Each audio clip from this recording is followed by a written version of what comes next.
새해를 시작하면서 이제 두 번째 시간입니다. 여러분 혹시 지난주 설교 제목 기억 당연히 하시겠죠? 사모함입니다. 사모함.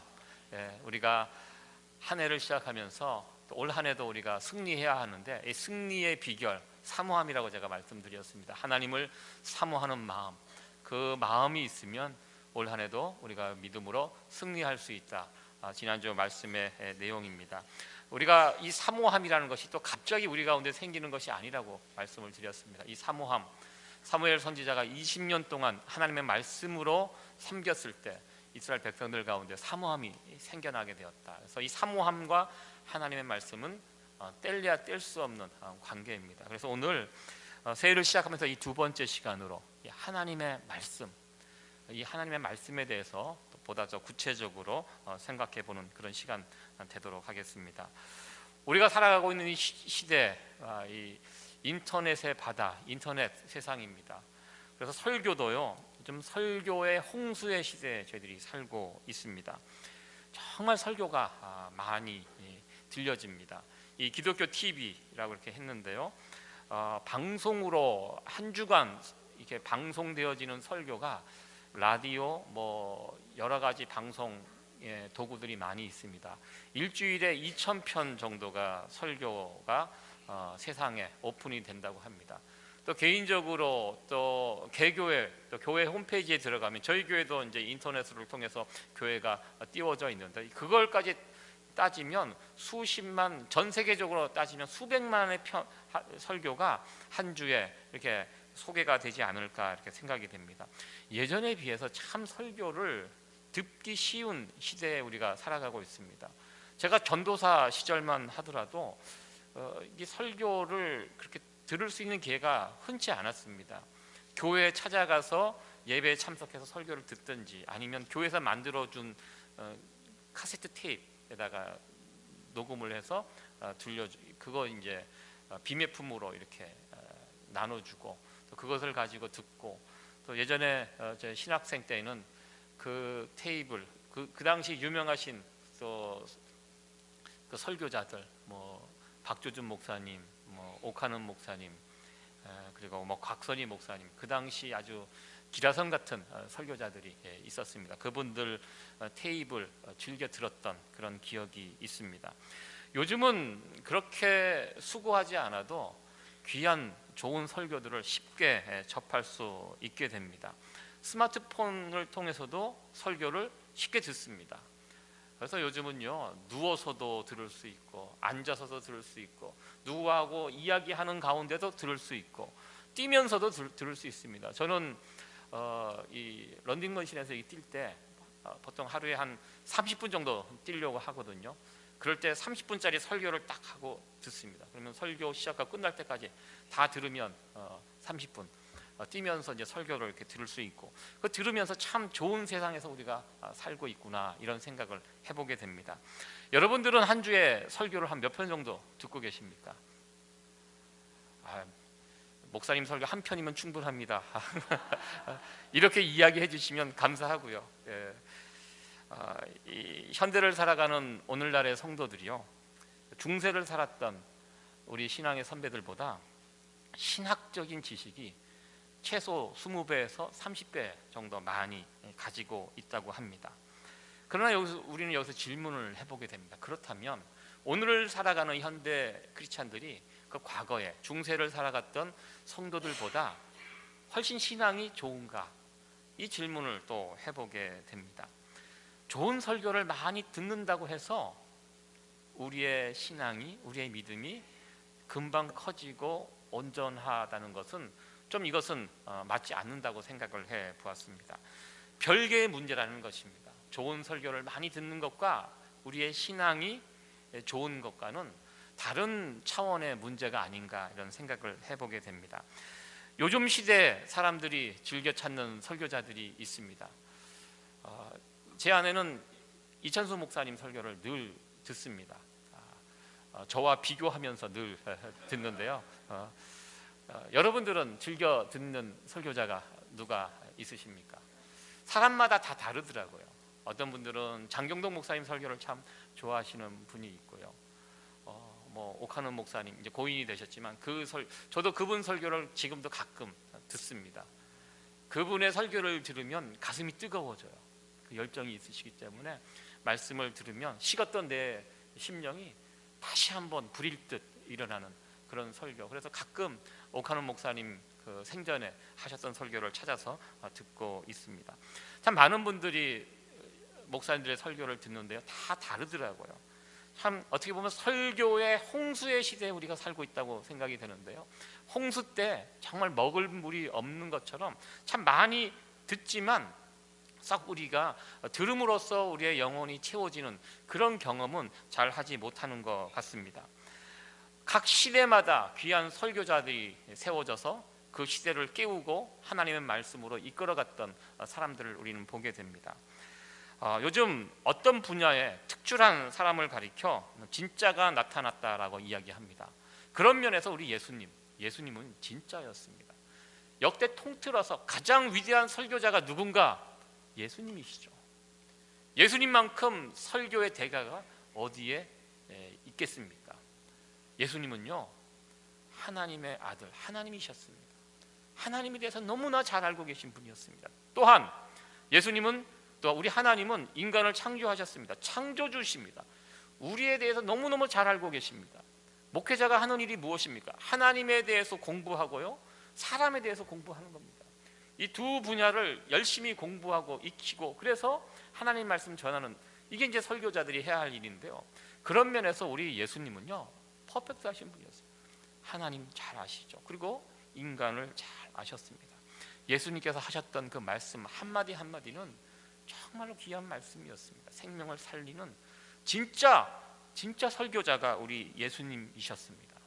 그런데요, 이 복음서를 보면 그렇게 위대한 설교자이신 예수님께서 이 땅에 오셔서 하나님의 말씀을 증거하셨음에도 불구하고 반응이 그렇게 좋지 않았다는 것을 보게 됩니다. 예수님께서 입을 열어 하늘의 말씀을 증거하시는데요, 그 말씀에 회개하고 돌이키는 심령들이 물론 있었습니다. 그러나 그것보다 훨씬 더 많은 사람들이 예수님의 말씀을 듣고도 돌이키지도 않고 그냥 지나가고 왔다가 예수님 곁을 떠나가는 사람들을, 수많은 사람들을 우리 예수님께서는 보셨습니다. 왜 사람들이 예수님의 말씀을 받아들이지 않을까? 이유가 무엇일까? 이 이유에 대해서 답을 주는 이 성경의 비유가 오늘 우리가 함께 읽었던 씨 뿌리는 자의 비유입니다. 좀 예수님은 좀 억울하셨을 것 같아요. 예수님께서 하신 이 말씀이 얼마나 귀한 말씀입니까? 정답입니다. 예수님 말씀대로 우리가 그 말씀을 붙잡고 살면 구원을 얻습니다. 여기에 다른 게 들어올 수도 없습니다. 그럼에도 불구하고 사람들이 예수님의 말씀을 듣지 않는 것, 무엇이 문제인가? 예수님에게는 문제가 없습니다. 누가 문제입니까? 그 말씀을 받는 사람들이 문제라는 것입니다. 그래서 이것을 밝히기 위해서, 보여주기 위해서 예수님은 씨 뿌리는 자의 비유를 우리에게 말씀을 해 주셨습니다. 이 씨 뿌리는 자의 비유 우리가 잘 알고 있습니다. 이 씨 뿌리는 자의 비유, 그 내용이 무엇입니까? 씨를 뿌리는 분은 우리 주님이십니다. 그리고 주님께서 뿌리는 씨는 천국 복음입니다. 이 천국 복음을 통해서 구원을 받을 수 있습니다. 이 씨를 받지 않으면 구원을 못 받아요. 굉장히 중요한 것입니다. 그리고 그 씨가 뿌려지는 밭이 있습니다. 이 비유에 보면 네 가지 밭이 있습니다. 좋은 땅, 그리고 길가, 돌짝밭, 그리고 가시덤불, 이 네 가지 이 밭이 있는데요, 이 밭, 특별히 밭을 가리켜 사람들의 마음, 심령이라고 이 비유 설명하고 있습니다. 예수님께서는 특별히 이 비유를요, 비유로 말씀하시고 이 비유가 무엇인지 설명까지 친절하게 해주셨습니다. 이 비유의 내용을 보면 예수님께서 지금 이 비유를 통해서 우리에게 주시고자 하는 메시지가 무엇인지 잘 알고 있습니다.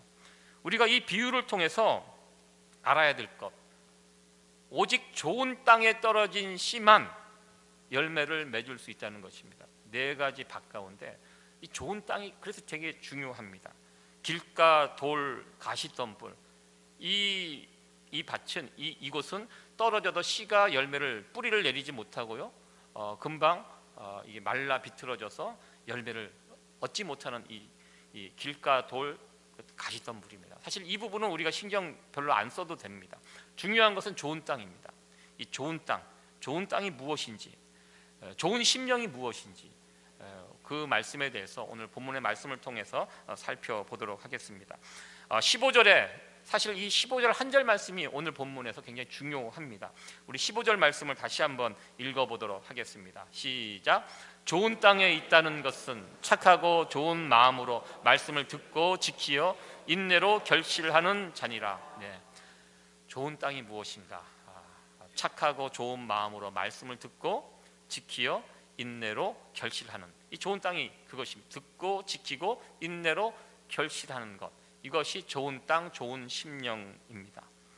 오늘 이 말씀을 통해서 우리의 심령이 좋은 심령이 되어야 돼요. 좋은 땅이 되어야 합니다. 그러기 위해서 이 세 가지, 우리 주님께서 말씀하신 이 세 가지, 이 부분을 하나씩 살펴보도록 하겠습니다. 먼저 열매를 맺을 수 있는 심령, 좋은 땅은 이 노란색으로 표시가 되어 있습니다. 착하고 좋은 마음으로 말씀을 듣고 되어 있습니다. 착하고 좋은 마음으로 말씀을 듣는 자입니다. 착하고 좋은 마음이 무엇입니까? 착하고 좋은 마음, 오늘 본문의 말씀에 의하면 예수님께서 피해야 될 세 가지 밭 이야기 해주셨습니다. 길가, 돌짝밭, 가시덤불. 이것을 피하는 것에서부터 출발합니다. 그런 밭이 되면 안 됩니다. 그런 밭이 되지 않을 때 이 사람은 좋은 마음, 좋은 밭이 될 수 있습니다. 이 길가에 떨어진 씨나 바위나 가시떨기에 떨어진 씨, 하나님의 말씀이 그곳에 뿌려져도 그것이 남아있지 않고 금방 누군가에게 빼앗기게 됩니다. 성경은 사단이 와서 그것을 빼앗아 갔다고 이야기하고 있습니다.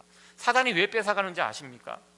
하나님의 말씀이 그 사람 가운데 남아있으면 그것을 통해서 구원이 이루어지기 때문에 사단은 그것을 너무너무 싫어합니다. 그래서 사단이 제일 먼저 하는 것이 무엇이냐면 누군가의 마음 가운데 하나님 말씀이 남아있지 못하도록 뺏어갑니다. 그래서 뺏어가는 사단, 우리가 해야 될 일이 무엇입니까? 뺏기지 않아야 됩니다. 뺏어가려고 그러면 어떻게 합니까? 누군가 와서 이것을 뺏어가려면 내가 꽉 쥐고 있어야 됩니다. 꽉 쥐고 있어야지. 이게 그냥 느슨하게 쥐고 있거나 이렇게 올려놓고 있으면 누가 와서 확 낚아차 갑니다. 그렇게 되면 우리는 말씀을 통해서 어떠한 열매도 구원의 역사도 이룰 수 없게 됩니다. 그러면 지난주 설교의 말씀, 제가 이제 처음 시작할 때 말씀을 드렸습니다. 사모함이라는 그 주제를 가지고 말씀을 증거했는데요. 그 말씀의 내용이 여러분들 가운데 지금 어느 정도 남아 있으십니까? 저는 여러분들 가운데 그 내용이 그대로 남아 있을 것이라고 저는 믿습니다. 아멘. 만약에 무슨 본문이 내용이 전혀 생각이 안 난다 그러면 지금 그분은 빼앗겼다는 것입니다. 누군가, 이 사단이 와서 그것을 빼앗아 갔다라는 것입니다. 말씀을요 대충 붙잡고 있으면 금방 빼앗깁니다. 빼앗기지 않기 위해서 그것을 꽉 잡으셔야 합니다. 가끔 여러분들 교회 이렇게 여러분들이 떠나가신 다음에 여기 이제 메모 같은 것이 남아, 제가 한 바퀴 이렇게 돌거든요. 평일날 와갖고 뭐 쓰레기 같은 거 혹시 있으면 거의 없는데 막 치우고 막 그러는데 어떤 분들이 가끔 제가 설교한 내용들을 열심히 메모를 하신 분들이 있어요. 그러면 제가 그 메모한 것을 이렇게 유심히 보면서 아, 내가 이런 설교를 했구나 다시 한번 제가 확인을 하고, 그런 과정도 참 귀한 것 같습니다. 왜? 빼앗기지 않기 위해서 무엇인가 자꾸 적고 다시 기억나게 하고 붙잡고, 이렇게 할 때 우리는 하나님의 말씀을 쉽게 빼앗기지 않는 사람이 될 수 있다는 것입니다. 이 말씀을 꽉 잡는 게 되게 대단히 중요합니다.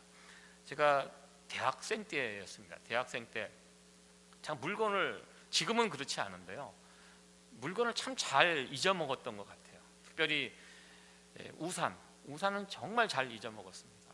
제가 생각해도 참 제가 한심했습니다. 분명히 아침에 들고 나갔던 우산을 저녁 때 되면 놓고 들어오는 경우가 너무 많았습니다. 어느 날 저희 어머님께서 비가 오는 아침에 우산이 이거 하나 남았다고, 이제 그리고 대단히 좋은 우산이었습니다. 이거는 절대로 잊어먹지 말라고 신신당부하셨고요. 그래서 제가 큰 소리 치고 절대로 잊어먹지 않겠다고, 그래서 집에 마지막 남아있는 그 제 우산을 제가 들고 나왔습니다. 학교를 가고 하루 종일 지내면서 그날 하루 종일 우산에 신경을 쓰고 제가 자나깨나 우산을 붙잡고 이렇게 지냈습니다. 제가 그때 지하철을 타고 이제 학교를 오고 가고 있었는데요. 지하철 2호선입니다.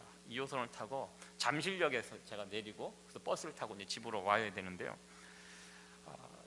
보통 이 지하철 타고 많이 잊어먹었습니다. 제가 생각해 보면. 그래서 지하철을 타고 우산을 꽉 잡고 어머니 말씀 기억하고 너무너무 신경을 써갖고 어떻게 됐냐면 우산은 붙잡고 꽉 있었는데 그날 제가 책가방을 잊어먹었습니다. 책가방을 지하철 선반에 올려놓고 우산을 너무 꽉 잡고 있는 그 바람에 가방을 잊어먹고 제가 우산만 들고 집에 들어갔던 그 아픈 기억이 있습니다. 대신 어머니 말씀대로 우산은 제가 잊어먹지 않았지만 가방을 잊어먹고 그 학기 참 고생을 했던 그런 기억이 있습니다. 지금 하나님 말씀을 붙잡는 거 참 이게 어떻게 보면 우리 신앙생활에서 굉장히 중요하다는 것입니다. 지금 내가 지금 붙잡고 있는 하나님의 말씀은 무엇인가 한번 여러분 생각해 보시기 바랍니다. 어떤 말씀을 여러분들은 지금 가지고 계십니까? 최근 내가 붙들고 있는 그 말씀이 지금 여러분들을 움직여 가고 있다면 그분은 좋은 밭을 가지고 있는 분이라는 것입니다. 올 한 해 우리에게 선포되는 그 하나님의 말씀 여러분들 쉽게 빼앗기지 마시고 그 말씀을 꽉 붙들고 그 말씀에 의해서 살아갈 수 있는 저와 여러분들 될 수 있기를 간절히 축원합니다. 우리가 하나님의 말씀을 듣지 못하게 하는 것 오늘 보면 길가 돌 가시떨기 이 설명을 하고 있습니다. 그 외에 또 무엇이 있을까? 우리가 하나님 말씀을 듣는데 방해가 되는 것들이 무엇이 있을까? 참 많이 있습니다. 특별히 우리가 먼저 생각해야 될 것이 있는데요. 감정을 우리가 잘 다스려야 한다는 것입니다. 우리가 화가 나면 분노한 상태에서는 보이지도 않고 들리지도 않습니다. 그래서 이 분노한 이 상황들을 잘 우리가 컨트롤할 수 있어야 한다는 것입니다. 가장 오랫동안 부부 생활을 하신 분으로 기네스북에 올라가 있는 부부가 있습니다. 지금은 이제 더 나이가 되신 것 같은데요. 그때 당시 105세 남편분이 105세 펫이라는 분이었고 그리고 아내분은 100세입니다. 이분이 결혼한 지 거의 80년이 이제 넘어가시는 함께 결혼하고 80년을 함께 사신 분이고요. 그래서 기네스북에 올라가 있는 분들입니다. 두 분 나이를 합치면 200살이 훨씬 넘는 그런 분인데요. 그분들이 살아가면서 가장 많이 했던 말들 서로 제일 많이 했던 말이 여보 미안해 당신 말이 맞아 이렇게 했다고 합니다. 이 시간 같이 한번 해볼까요? 여보 미안해 당신 말이 맞아. 예, 그러면 오래오래 같이 이제 해로할 수 있다고 합니다. 그러면서 그들이 어떻게 그렇게 두 사람이 장수하면서 오래오래 함께 살 수 있었는지 그 비결을 물었다고 합니다. 이분이 그런 대답을 했다고 합니다. 우리도 둘이 살면서 여느 부부처럼 싸울 때가 있었다고 합니다. 막 화가 나서 서로 다툴 때가 있었지만 그러나 항상 밤에 잠자리에 들 때는 그것을 풀고 함께 포옹하고 또 키스하고 그리고 잠자리에 들게 들었다. 이렇게 했다고 합니다. 여러분들 참고하시기 바랍니다. 여러분들도 장수하고 싶으시면 그렇게 하시기 바랍니다. 뽀뽀하고 포옹하고 뭐 그렇게까지 하면서 오래까지 살 필요가 없다고 생각하시는 분들은 알아서 하시고요. 이 부부가 저희들에게 보여주시는 내용은 이 분노, 화라는 것입니다. 화를 낼 수 있지만 그것이 밤새도록 머물지 않도록 그것을 버리고 잠자리에 드는 것, 이거 참 중요하다는 것입니다. 그런 것 같아요. 저와 여러분들 우리가 가끔 이렇게 화를 나게 되면요, 정상적인 판단을 못합니다. 들리지도 않습니다. 분노의 첫 번째 화살은요, 상대방을 쏘지만 두 번째부터는 자기를 향해서 쏘는 것이라고 이야기합니다. 그러니까 이 분노가 하루를 넘어가지 않도록, 같은 문제로 계속 분노하지 않도록 더 나아가서 이 분노 때문에 사람들과의 관계가 틀어지고 더 나아가 하나님과의 관계가 틀어지게 됩니다. 그래서 분노하면요, 하나님 음성 들을 수가 없어요. 말씀이 들리지가 않아요. 그래서 우리가 이 감정, 특별히 오늘날을 가리켜 분노의 시대라고 이야기합니다. 이 분노의 이 감정을 우리가 스스로 잘 다룰 수 있어야 합니다. 저도 갑자기 화가 확 밀려 나올 때가 있어요. 예전에는 그것을 이렇게 막 터트리면 시원했는데요, 요즘은 제가 컨트롤합니다. 하려고 그러다가 나 목사지, 내가 세이비어 교회 담임 목사지, 그래서 삭히고 되니까 돼요. 이 분노라는 감정 충분히 우리가 컨트롤할 수 있더라고요. 그래서 올 한 해에도 우리의 분노라는 이 감정을 잘 컨트롤해서 하나님의 음성을 듣는데 어려움이 없을 수 있는 저와 여러분들 되기를 간절히 소원합니다. 두 번째로 우리가 조심해야 될 것이 있습니다. 하나님 음성을 들을 때 분주함. 참 바쁘죠. 그리고 시끄러우면 우리 하나님 말씀 못 들어요. 내가 막 바쁘고 분주하고 시끄러우면 밖에서 들려오는 하나님의 세미한 음성을 놓칠 수밖에 없다는 것입니다. 요즘 가장 큰 문제가 되는 건 이제 스마트폰입니다. 지금 수갑을 차고 하고 있죠. 여기가 지금 족쇄가 됐습니다.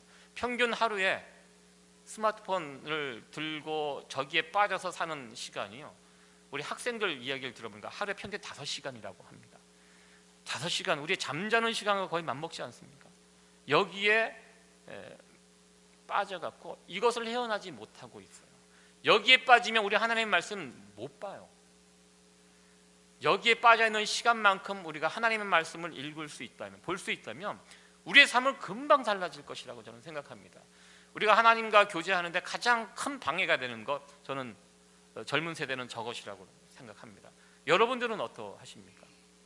저도요, 새해를 맞이하면서 좀 이 부분에 대해서 좀 결심을 했습니다. 그러니까 필요 이상 하루에 1시간, 2시간 시간을 정해놓고 이것을 넘어가지 않도록 컨트롤 해야 되겠다. 왜냐면요, 우리는요 금방 중독이 돼요. 이것을 우리가 나름대로 하지 않으면, 저 스마트폰 앱에 보면 시간을 스스로 통제할 수 있는 앱도 있다고 합니다. 하루에 자기가 설정을 해놓으면 2시간 넘어가면 그냥 꺼져버리는, 하지 못하게 하는 이런 것들을 우리가 좀 이렇게 다운받아서 우리가 사용하는 이런 데 좀 집어넣고 노력을 하셔야 돼요. 그냥 내버려 두면 어느새 여기에 끌려가서 여기에 빠져서 정말 중요한 생명의 말씀을 들어야 되는데, 봐야 하는데 이것을 듣고 보아야 하는 시간에 여기에 빠져 아무것도 못하는 그런 인생이 되고 말 수 있다는 것입니다. 그래서 이런 부분들을 우리가 주의해서 우리가 또 새해 하나님의 말씀을 더 많이, 지금보다 더 많이 자주 볼 수 있는 저와 여러분들 될 수 있기를 간절히 소원합니다. 그리고 여러분들 또 교회를 위해서 여러분들 계속 기도해 주시기 바랍니다. 교회가 시끄러우면 하나님의 말씀 들을 수 없습니다. 교회가 왜 평안해야 하는가? 평안할 때 여러분들이 하나님의 말씀을 들을 수 있기 때문입니다.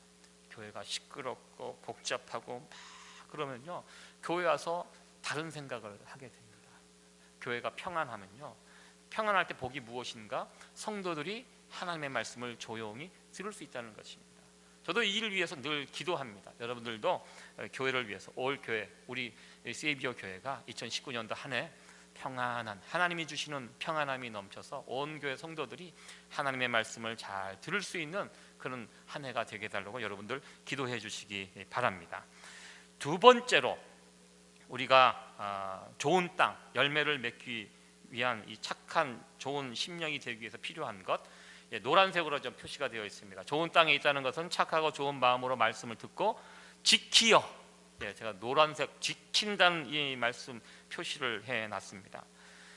우리가 하나님 말씀을 듣는 거, 좋은 말씀을 듣는 거 신경을 참 많이 쓰고 있는데요, 어쩌면 듣는 것보다 더 중요한 것이 있습니다. 나에게 들려진 그 하나님의 말씀을 그대로 순종하며 지키는 이 부분, 이것이 어찌 보면 굉장히 중요한 부분이 아닌가 생각을 해봅니다. 우리에게 왜 말씀의 열매가 잘 맺히지 않는가? 좋은 말씀을 우리가 듣지 못하기 때문에 그거 아니라고 생각합니다. 우리가 얼마나 좋은 말씀을 많이 듣습니까? 중요한 것은요, 내게 들려진 그 하나님의 말씀을 들려진 대로 그대로 순종하고 지키지 않기 때문에 우리에게 어떤 말씀의 열매나 살아계신 하나님을 체험하지 못한다고 그렇게 생각을 해 보았습니다. 저는 열왕기하 5장에 나오는 나만 장군의 이야기가 성경에 참 많은 이야기가 나오는데요, 대단히 중요한 이야기라고 생각합니다. 나만 장군의 이야기 여러분은 잘 아실 것입니다. 문둥병에 걸려 있는 나만 장군, 군대 장관이었습니다. 힘도 있고 재산도 있고 명성도 있고 부러울 것 없이 다 가지고 있는데요, 한 가지 이 사람이 문제가 있었는데 문둥병자였다는 것입니다. 문둥병자는 치명적입니다. 이제 곧 시한부 인생, 죽는 병입니다. 나만 장군이 이 병만 없다면 얼마나 좋을까, 그런 생각을 하고 있는 그 차에 이스라엘에서 잡혀온 한 여자아이가 이야기를 지나가면서 합니다. 우리 주인님이 이스라엘에 있는 엘리사 선지자 앞에 있었더라면 좋았을 텐데, 왜? 그분은 당신의 병을 고쳐줄 수도 있는데. 이 한마디를 했는데 이 말을 듣고 이 나아만이 그 말에 혹해서 군대를 이끌고 이스라엘을 찾아옵니다. 왜? 이 병만 고치면 얼마나 좋겠습니까? 간절한 마음을 가지고 이스라엘을 찾아 이 엘리사 선지자를 만나러 오게 됩니다. 이 만나러 왔을 때 나만 장군은 큰 사람입니다. 아무도 쉽게 대우해서는 안 되는 그런 사람입니다. 그런데 나만 장군이 이스라엘을 찾아왔을 때 엘리사 선지자가 어떻게 했습니까? 직접 가서 만나지 않았습니다. 엘리사 선지자가 그 밑에서 일하는 사환 하나를 보내서 이야기를, 치료법을 하나 던져줍니다. 그것이 무엇입니까? 성경에 나와 있는 가서 요단강에 몸을 7번 씻으라. 이것이 엘리사 선지자가 나만 장군에게 주었던 하나님의 말씀입니다. 치료법입니다. 이 치료법을 전해 받고 나만 선지자가 처음에는 대단히 화가 났습니다.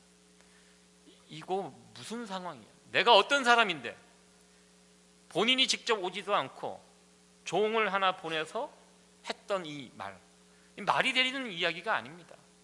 요단강에 가서 몸을 7번, 내가 이 문둥병을 고치기 위해서 얼마나 많은 수고와 노력을 했는데, 용한 의사들, 이 땅에 있는 모든 약들을 다 바르고 다 복용하고 해봐도 아무런 차도가 없었습니다. 얼마나 많은 그 병을 고치기 위해서 노력을 했겠습니까? 그런데 딸랑 와서 전해주는 이야기가 가서 요단강에 몸을 7번 씻으라. 이게 치료법입니다. 말도 안 된다. 아마 이 나아만은 분노해갖고 돌아가서 이 군대를 이끌고 와서 아마 싹 쓸어버릴 그런 마음도 아마 있었을 것이라고 생각이 됩니다. 이런 분노하고 뭐 어떻게 할 바를 모르고 있을 때 나만 장군의 데리고 있는 부하 가운데 좀 지혜로운 자가 하나 있었던 것 같습니다. 나만 장군에게 다시 이야기합니다. 장군님, 주인님, 아쉬운 건 우리입니다. 지금 이 상황에서 한번 해봅시다. 이렇게 줬는데 한번 우리도 생각이 있지만 저 사람들이 시키는 이대로 한번 해보고 나서 그 다음에 여전히 이 문제가 해결이 안 되면 그때 가서 엘리사 선지자를 잡아서 죽이든 이스라엘을 공격하든 그때 가서 해도 괜찮다고, 일단 우리가 한번 시키는 대로 한번 해봅시다. 이렇게 부하가 이야기를 했을 때 나만 선지자가 그 이야기를 듣고 그 말을 옳게 여겼습니다. 그래, 한번 해보자. 그래서 어떻게 됐습니까? 7번 요단강에서 씻으니까 엘리사 선지자의 말대로 그 피부가 회복이 되고 어린 아이의 그 피부와 같이 되었다고 성경은 이야기하고 있습니다. 엘리사 선지자를 통해서 주신 말씀, 어떻게 보면 굉장히 심플한 이야기입니다. 가서 요단강에 몸을 7번 씻으라. 정말 건조하고 단순한 말씀입니다. 누구도 이 말씀을 통해서 은혜를 받거나 감동을 받지 않습니다. 그러나 나만 장군은 이 말씀을 듣고 자신의 생각, 경험 다 내려놓고 그 말씀대로 순종하였습니다. 순종하자 어떤 일이 벌어졌습니까? 이 말씀, 정말 볼품없는 이 말씀이었는데 이 말씀이 나아만에게는 살아계신 하나님의 능력의 말씀으로 체험이 되었다는 것입니다. 오늘날 대다수 성도들이요, 예배 시간을 통해서 선포되는 하나님의 말씀을 통하여 은혜를 체험하기를 원합니다. 그러나 진정한 체험은요, 살아계신 하나님을 여러분 언제 만나시는지 아세요? 하나님 말씀 들을 때 만나지 않습니다. 그 말씀을 들을 때 내 마음이 뜨거울 수 있어요. 그러나 진짜 살아계신 하나님을 언제 만나냐면요, 들려진 그 하나님 말씀대로 내가 한번 움직여 봤을 때, 순종했을 때, 저 말씀이 좀 이상해요. 그러나 내 생각, 내 경험 다 내려놓고 말씀의 디렉션대로 내가 내 몸을 움직여 갈 때, 그 자리에 살아계신 하나님을 그 자리에서 만난다는 것입니다. 절대요, 하나님 말씀 들을 때 만나지 않습니다. 그 말씀, 들려진 그 하나님 말씀을 붙잡고 순종하고 나갈 때, 그때 하나님의 살아계신 하나님을 그 순간 우리는 만날 수 있다는 것입니다. 가서 요단강에 몸을 7번 씻으라. 누구에게는 정말 재미없고 따분한 그런 말씀이 될 수 있지만, 그러나 누군가에게는 이 말씀이 자신의 생명을 살리는 놀라운 말씀이 될 수 있다는 것입니다. 누구에게 그런 역사가 일어납니까? 선포된 그 하나님의 말씀을 하나님의 말씀으로 믿고 그 말씀 그대로 순종하는 사람에게 이런 역사가 일어난다는 것입니다. 아마 이 가서 요단강에 몸을 7번 씻으라, 이 말씀은 나만 가문에게는 정말 가문을 빛낸, 가문이 붙잡아야 될 생명의 말씀, 가훈 보통 가정에 있죠. 아마 나만 집안에는 이 말씀이 그 가문 대대로 가훈과 같은 말씀이 되지 않았을까, 이렇게 생각을 해봅니다. 아마 여러분들도 이 가훈과 같은 그런 하나님의 말씀이 있을 것이라고 생각이 됩니다. 그냥 그 말씀을 걸어놓고 보고 즐기지만 마시고, 그 말씀, 내가 걸어놓은 내 가슴에 심겨진 그 말씀대로 움직여갈 수 있는, 그래서 우리도 가서 요단강에 몸을 7번 씻으라, 이 말씀을 통해서 살아계신 하나님을 체험했던 나아만과 같이 올 한 해 우리에게 선포되는 그 하나님의 말씀을 붙잡고 그 말씀의 디렉션 따라 우리의 발걸음을 옮겨갈 수 있는, 그래서 그 일들을 통해서 살아계신 하나님을 체험할 수 있는 복된 한 해가 되어지기를 간절히 소원합니다. 마지막 세 번째로 살펴볼 것은 노란색으로 제가 또 표시해놨습니다. 인내로 결실하는 잔이라 되어 있습니다. 좋은 땅, 열매를 맺을 수 있는 심령은 착하고 좋은 마음으로 말씀을 듣고 지키고, 그리고 세 번째로 인내하는 자라는 것입니다. 열매를 맺는 과정에는 인내라는 그 시간이 필요합니다.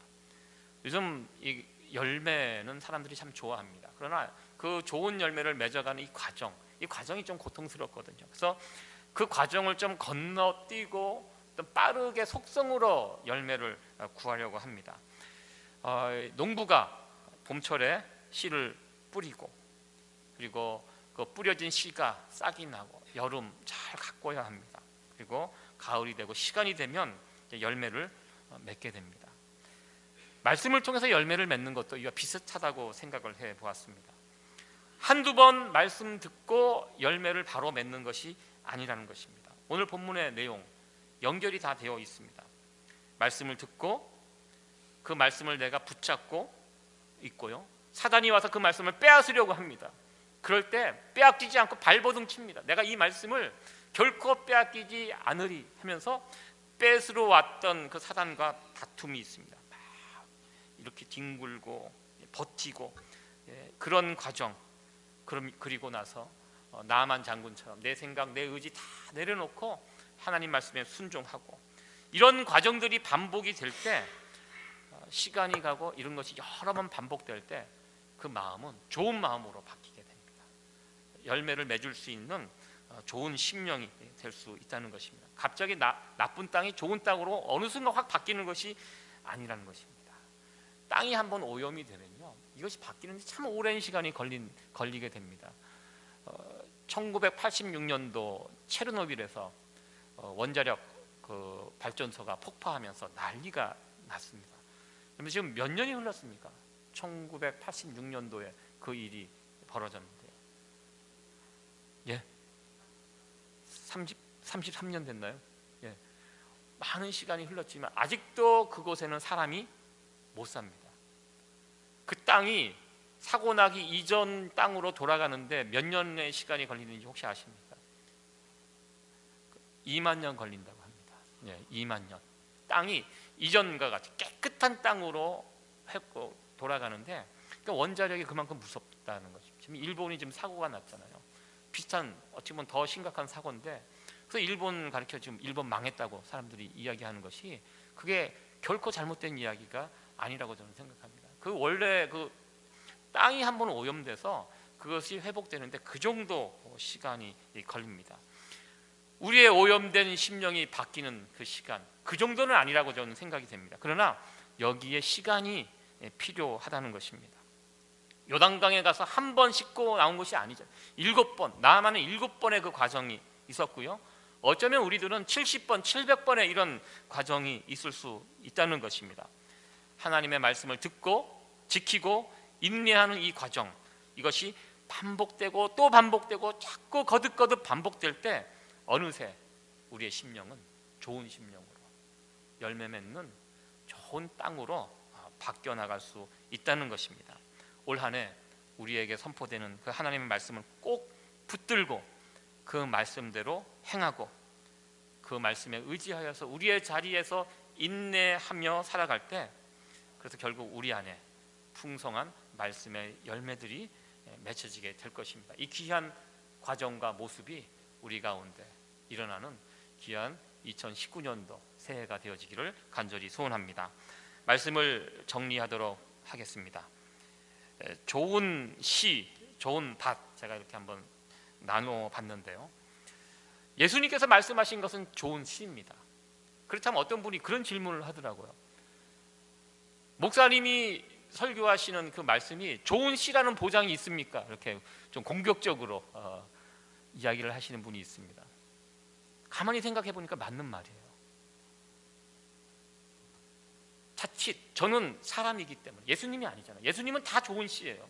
그러나 이 강단에서 외치는 제가 만약에 썩은 씨를 뿌린다면 아무리 좋은 밭이라도 이거는 열매를 맺을 수 없다는 것입니다. 제가 해야 할 일이 있다는 것입니다. 제가, 말씀의 사역자들이 해야 할 일이 무엇입니까? 제 말씀이 저의 말이 아니라 하나님의 말씀이 될 수 있도록, 좋은 씨가 될 수 있도록 저는 이제 이 부분에 대해서 저는 또 최선의 노력을 다해야 합니다. 저는 어떤 설교가 좋은 설교인가, 자신의 논리를 가지고 자기 생각으로 하는 설교는 아무리 좋아도 그것은 별 능력이 없다고 저는 생각이 됩니다. 하나님의 말씀이 될 수 있도록. 성경에 보면요, 성경은 굉장히 논리적인 책이에요. 성경의 논리를 가지고 말씀을 증거할 때 거기에 사람들이 굴복하는 것을 저는 보게 됩니다. 저는 그렇게 굴복합니다. 누군가 설교를 할 때 그것이 하나님 말씀으로 다가올 때가 있습니다. 하나님의 말씀을 있는 그대로 정리해서 이렇게 전해주면 성경의 논리가 있더라고요. 성경적인 논리가 나를 감동시키지 사람의 논리 가지고는 저는 감동이 되지 않아요. 똑같다고 생각합니다. 저도 올 한 해 이 강단에서 여러분들 말씀을 준비하고 선포해야 되는데, 정말 저의 말이, 저의 설교가 좋은 시가 되도록 여러분들 이 일을 위해서 여러분들 기도해 주시고, 저도 이 부분을 최선을 다해서 준비하도록 하겠습니다. 그리고 이 부분은 제가 할 일이고요, 여러분들 해야 할 일은, 여러분들은 좋은 밭이 되셔야 한다는 것입니다. 좋은 심령을 여러분들이 만들어 가셔야 합니다. 어떻게 좋은 심령을 여러분들이 만들어 갈 수 있겠습니까? 오늘 그 부분에 관해서 제가 말씀을 드렸습니다.